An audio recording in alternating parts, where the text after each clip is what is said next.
prokuroria ka arritur të gjejë edhe telefon në qelin e zotit Veliaj, me cilën dyshohet që janë bërë dhe videokolla.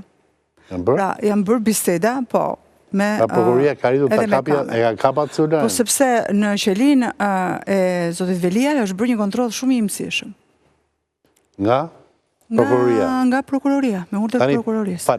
U tha disa tha që themi që ka pas, po themi, konflikt me drejtorinë e burgjeve, me këto sharje. S'ka pas asnjë konflikt me drejtorinë e burgjeve, ka pas konflikt mbas me ministrin e drejtësisë.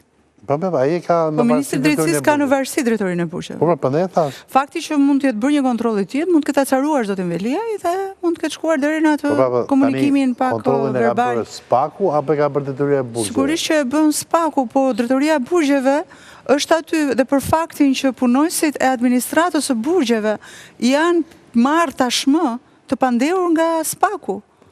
Janë 4 punonjës policie që kanë bërë shoqërimin e zotit Veliaj drejt ambjenteve të Spakut, cilët janë marrë të pandehur.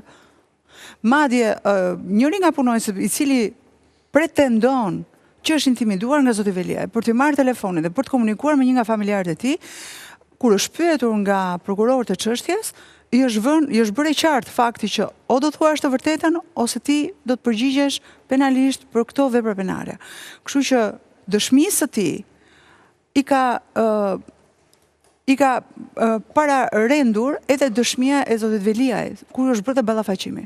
Dhe sot që flasim, ky punonjës policie nuk është nën akuzë, ndërkohë që punonjësit e tjerë janë nën akuzë. Në lidhje me përgjimet ambientale, ka patur raste ku nga paraburgimi i Durrësit janë bërë edhe mbledhje bashkie.